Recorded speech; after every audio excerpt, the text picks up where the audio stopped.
नमस्कार दोस्तों, मैं मिथुन सिंह स्वागत करता हूं आप सभी का दी एजुकेटर के प्लेटफॉर्म पे, जहां पे हम लोग टीचिंग एग्जामिनेशन की प्रिपरेशन करते हैं।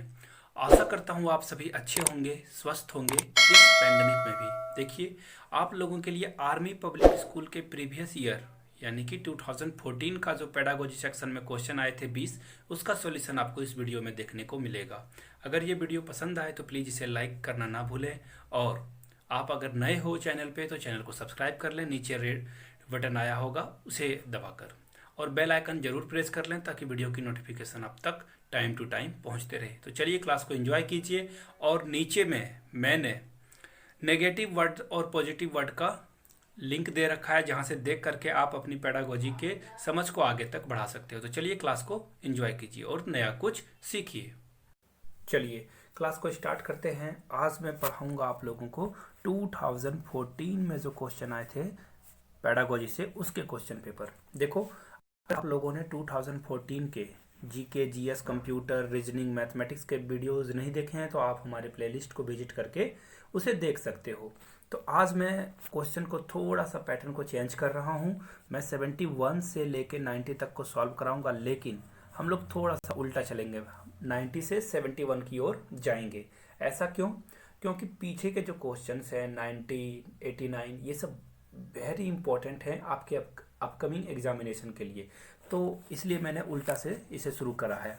तो देखो, 90 में पहला क्वेश्चन आप लोगों के लिए क्या है? The main principle of basic education is, यानी कि बेसिक एजुकेशन के लिए मेन प्रिंसिपल क्या होना चाहिए। तो देखो, मैं इसका डायरेक्ट आंसर आप लोगों को बता देता हूँ। जब भी देखो बच्चों को आप पढ़ाओगे तो आप क्या पढ़ाते हो? Learning by doing.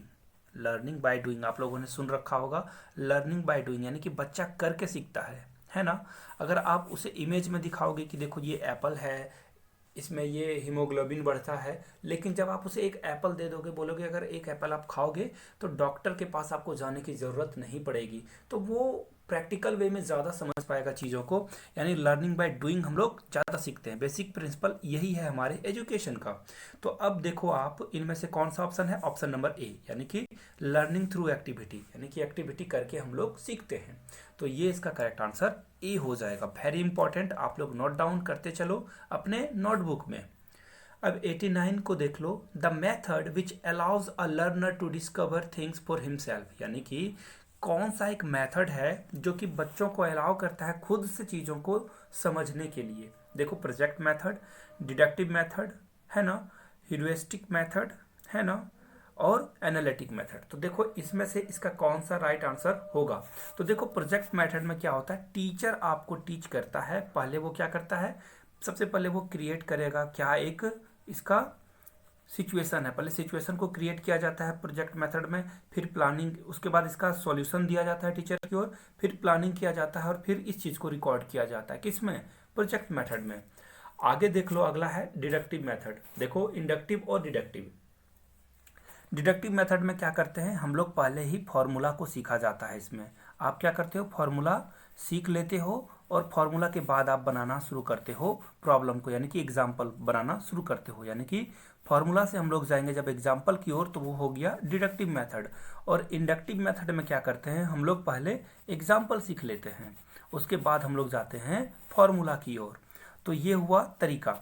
अब देखो, मैं एक छोटा सा एग्जाम्पल ले लेता हूं। अगर मैं बता दूं पेन, राम, पटना, तो ये सब मैंने बताया क्या? एग्जाम्पल बताया किसके? नाउन के। अगर मैं बता दूं कि नाउन क्या है, पहले मैं डेफिनेशन ही लिखा देता, all naming word is a noun, तो ये हो गया डेफिनेशन, और उसके थ्रू एग्जाम्पल के साथ गए, तो वो हो गया डिडक्टिव मेथड, जहाँ पे आप फॉर्मूला को पहले पढ़ा देते हो। अगला देखो, ह्यूरिस्टिक मेथड में क्या होता है? ह्यूरिस्टिक मेथड देखो क्या है, ये एक क्विक डिसीजन लिया जाता है, फ्लेक्सिबल टेक्निक है बच्चों को पढ़ाने का, फ्लेक्सिबल टेक्निक है, और ये प्रॉब्लम सॉल्विंग मेथड होता है। ये क्या करता है? Problem solving method. तो जब प्रॉब्लम को सॉल्व करने के लिए बच्चे आगे आएंगे तभी वो चीज़ों को सीख पाएंगे। यानी कि ह्यूरिस्टिक मेथड क्या होगा? इसका करेक्ट आंसर होगा, यानी कि सी, हम लोग सी के साथ जाएंगे। अब देखो, एक और मेथड है जिसे मैं थोड़ा सा एक्सप्लेन कर देता हूँ। एनालिटिक मेथड में क्या होता है? देखो, ये फोनेटिक से रिलेटेड मेथड है, जहाँ पे बच्चों को सबसे पहले देखना बैट सिखाया जाएगा, कैट सिखाया जाएगा, एंड देन मैट सिखाया जाएगा, क्योंकि मैट का प्रोनाउंसिएशन ऑप्शन कैट और बैट से थोड़ा सा क्या है, डिफिकल्ट है। यानी कि वहां पे क्या किया जाएगा आपको, यानी कि आप जाओगे लो से हाई की ओर। ये हो गया कौन सा मेथड, एनालिटिक मेथड। यानी कि ये जो आपका करेक्ट आंसर हुआ 89 का, वो हो गया सी नंबर। चलिए नेक्स्ट क्वेश्चन की ओर बढ़ते हैं। A common misconception about counselling is that it, यानी कि जो काउंसलिंग होता है क्लासरूम में या फिर बच्चों के लिए स्कूल में या फिर बाहर में जो होता है, वो क्या मिसकॉन्सेप्शन बना हुआ है, कॉमन मिसकॉन्सेप्शन, उसके बारे में आपको बताना है। Involve giving direct advice to client, पहला इज सिनोनिमियस विथ साइकोथेरेपी। तीसरा है is done exclusively by psychologist.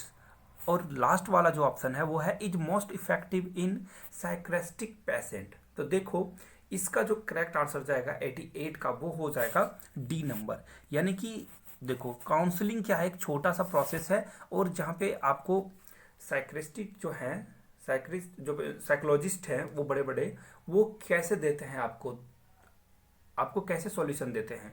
तो ये हायर लेवल का चीज़ है, जहाँ पे डिप्रेशन, आप ग्रेट डिप्रेशन में चले गए हो, तो वहाँ पे काउंसलिंग से आपका काम नहीं चलेगा। यानी कि ये जो है 1 2 3 ये तीनों करेक्ट है, डी नंबर इनकरेक्ट हो जाएगा। आगे बढ़ते हैं 87 की ओर। The title of the RTE act incorporates the words, यानी कि RTE कौन सा इसमें से सही होगा RTE के लिए, एक्ट के लिए। देखो सबसे पहले RTE का फुल फॉर्म जान लो आप, right to education. R for right, T for to और E for education, right to education. और ये कब आया था, 2009 में, जहाँ पे बोला गया था कि जो 6 साल से लेके 14 ईयर्स तक के बच्चे हैं उनको फ्री और कंपलसरी एजुकेशन प्रोवाइड किया जाएगा। ये राइट में भी एक्ट किया गया था, मूल अधिकार में। तो ये था, लेकिन अब देखो जो नई शिक्षा नीति आई है उसमें 18 ईयर्स तक कर दिया गया है। खैर उसकी बात बाद में होगी। यानी कि RTE एक्ट का क्या मतलब था, इसका मतलब ये था कि फ्री एजुकेशन और कंपलसरी एजुकेशन। तो देखो फ्री तो यहाँ पे बोला गया लेकिन कंपलसरी नहीं, कट कर देंगे हम लोग।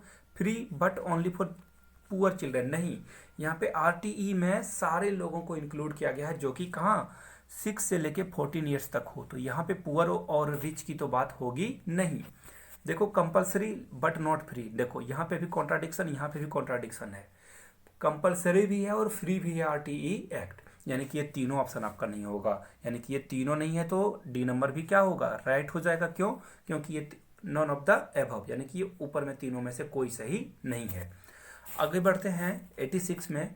N early identification of special children is important to, यानी कि कोई स्पेशल चिल्ड्रेन है, कोई स्पेशल बच्चा है, वो कैसे हम लोग आइडेंटिफाई करेंगे, उसके बारे में क्या इंपॉर्टेंट है देखते हैं।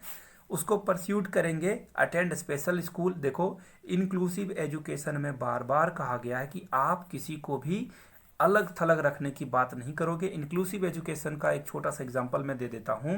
यहाँ पे देख लो अभिषेक है, यहाँ पे रोहित है, यहाँ पे नैना है, यहाँ पे मुकेश है, यहाँ पे शास्त्री है, यहाँ पे सीता है। तो अगर मैं बता दूं अभिषेक जो है क्या है, बहुत ब्रिलियंट बच्चा है। सुरेश क्या है, वो देख नहीं सकता है। और जो नैना है वो थोड़ी सी चीज़ों को स्पष्ट रूप से नहीं बोल पाती है। और यहाँ पे एवरेज बच्चे हैं 3, और लड़कियां भी है आप लोगों को जैसे एग्जांपल में पता चला। तो इंक्लूसिव एजुकेशन वो हो गया जिसमें सारे अलग बैकग्राउंड के, अलग पर्सनैलिटी के लोग शामिल होते हैं और सारे लोगों को एक जगह पे रखा जाता है, उसे हम लोग बोलते हैं इंक्लूसिव एजुकेशन। तो इंक्लूसिव एजुकेशन सरकार जोर देती है, जहाँ पे देखो समावेशी शिक्षा हिंदी में अगर आप उसे बोलोगे तो इंक्लूसिव एजुकेशन में ये स्पेशल चाइल्ड को आप क्या अलग थलग रखने की कोशिश है। स्पेशल स्कूल मतलब क्या, आप उसे अलग जगह पे भेज रहे हो। तो ये तो हो जाएगा आपका करेक्ट, यानी कि इनकरेक्ट हो जाएगा। Help them to cope with their special status. देखो कोप मतलब क्या होता है, सामना करना, यानी कि आप उन्हें सामना करने के लिए क्या करोगे, स्पेशल स्टेटस दोगे। देखो जहां पे भी स्पेशल स्कूल या स्पेशल स्टेटस की बात हो गई, ये गलत हो जाएगा। क्यों, आपको सबको इक्वली ट्रीट करना है, यानी कि एक जैसा आपको उन्हें रखना एक जगह पे। अगला क्या है, प्रिवेंट सेकेंडरी डिसेबिलिटीज। देखो आप उन्हें बचाओगे क्या, उन्हें उनको क्या हो, डिसेबिलिटीज ना हो जाए, प्रिवेंट करोगे नहीं, ये भी आपका इनकरेक्ट होगा। यानी कि डी नंबर जब आप पढ़ोगे तो आपको पता चल जाएगा। Discourage their self effort to be power peers. देखो ये आपका जाएगा 86 ये तो गलत हो जाएगा, ये गलत हो जाएगा, यानी कि सॉरी ये आपका सही आंसर होगा। क्यों? देखो जब आप उन्हें क्या करोगे कि जो उनका स्पेशल है उससे सामना करने के लिए उसे क्या करोगे, फोर्स करोगे कि चलो आप ये कर सकते हो, यू कैन डू इट, यानी कि ये इसका करेक्ट आंसर हो जाएगा। मैंने डी नंबर बताया था शुरू में लेकिन वो नहीं होगा, ये हो जाएगा बी नंबर करेक्ट इसका। चलिए आगे बढ़ते हैं। Skills abilities and value are commonly assessed in, देखो किसमें से, इन चारों ऑप्शन में से किसमें स्किल एबिलिटीज और वैल्यूज को क्या किया जाएगा, असेस किया जाएगा, यानी कि मापा जाएगा। वोकेशनल गाइडेंस के लिए, कैरियर काउंसलिंग के लिए, साइकोलॉजिकल काउंसिल के लिए या क्लिनिकल काउंसिल के लिए। तो देखो जहाँ पे स्किल की बात होगी, जहाँ पे एबिलिटीज की बात होगी तो वो आपका क्या होगा, कैरियर काउंसलिंग होगा।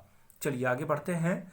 क्वेश्चन नंबर 84 में, वेरी इंपॉर्टेंट क्वेश्चन, ये बहुत ध्यान से देखना है, आप प्लीज इसे नोट डाउन कर लो और लेक्चर को ध्यान से सुनना। आप अगर ये लेक्चर आपको पसंद आ रहा है तो प्लीज मेक श्योर कि आपने हिट बटन, लाइक बटन को हिट कर दिया है। प्लीज इसे लाइक करना ना भूलें आप इस सेशन को, और अगर आप नए हो चैनल पे तो प्लीज चैनल को सब्सक्राइब कर लो और दोस्तों के बीच शेयर करना ना भूलें ताकि उन्हें भी चैनल के बारे में पता चल सके। तो देखो hierarchy of human needs was formulated bye, यानी कि हायरार्की जो है किसके द्वारा ये थ्योरी दिया गया था, गेस्टाल्ट के द्वारा या फिर स्पेयरमैन के द्वारा या कार्ल रोजर के द्वारा या मैस्लो के द्वारा।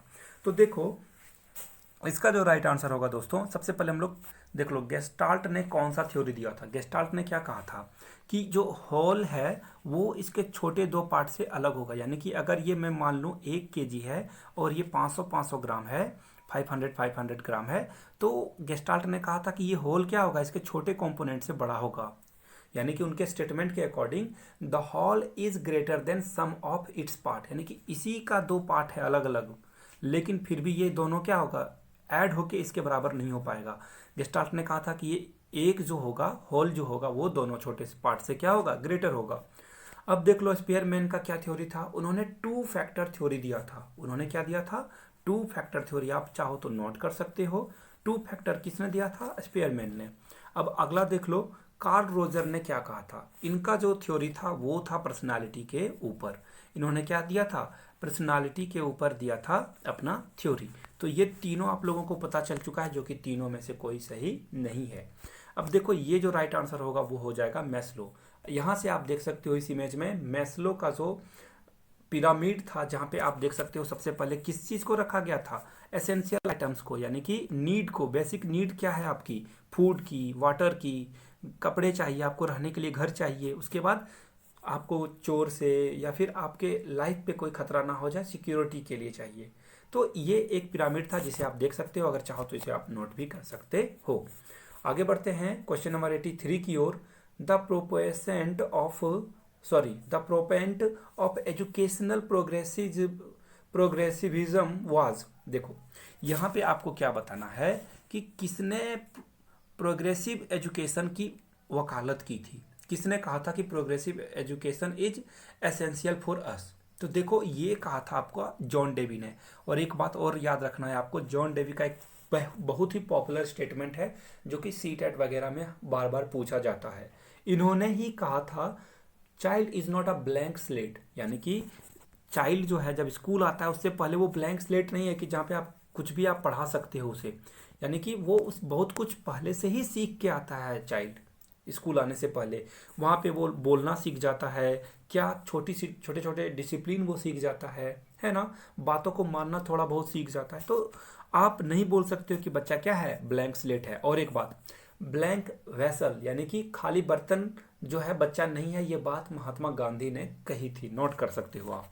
क्वेश्चन नंबर 82 की ओर बढ़ते हैं। थॉर्नडाइक्स लॉ ऑफ रेडीनेस इम्पेसाइजेज, यानी कि थॉर्नडाइक का कौन सा थ्योरी जो है इन चारों ऑप्शंस में से वो लॉ ऑफ रेडीनेस को दर्शाता है, आपको बताना है। तो ये हो जाएगा आपका ये बी नंबर, यानी कि डिग्री ऑफ कॉन्सेंट्रेशन एंड ईजरनेस, यानी कि तत्परता का नियम बताता है कि आप किसी काम को करने के लिए क्या हो, एक्टिवेट हो और रेडी हो, यानी कि 20 का क्या हो जाएगा, करेक्ट हो जाएगा।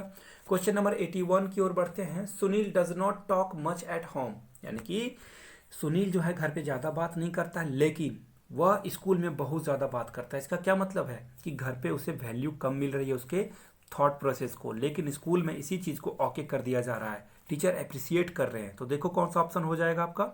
ही does not like his home at all, नहीं ये नहीं होगा।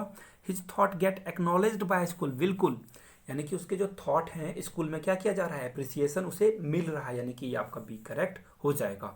चलिए आगे बढ़ते हैं क्वेश्चन नंबर 80 की ओर। Dash is considered as a sign of motivated teaching, यानी कि मोटिवेटेड टीचिंग का साइन कौन सा है आपको इसमें बताना है। तो देखो मोटिवेटेड साइन वहीं पे होगा जहाँ पे बच्चा क्या हो, फियरलेस हो, यानी कि जहाँ पे बच्चा क्या करे, बिल्कुल डरे नहीं और आसानी से क्वेश्चन को रेज कर पाए क्लासरूम में। तो ये आंसर आपका जाएगा किसके साथ, डी के साथ, जहाँ पे बच्चा क्या कर सके, क्वेश्चन को पुट कर सके, ना कि अटेंडेंस हो क्लासरूम में ज़्यादा, ये इंपॉर्टेंट नहीं है, ना कि पिन ड्रॉप साइलेंट हो। तो ये ऐसे बच्चे क्या सीख पाएंगे, और रेमेडियल यानी कि जो बच्चे कमज़ोर हैं उनको टीचर सिखाए। तो देखो यहाँ पे क्वेश्चन जब बच्चा करना सीखेगा तो खुद से खुद वो सीख जाएगा।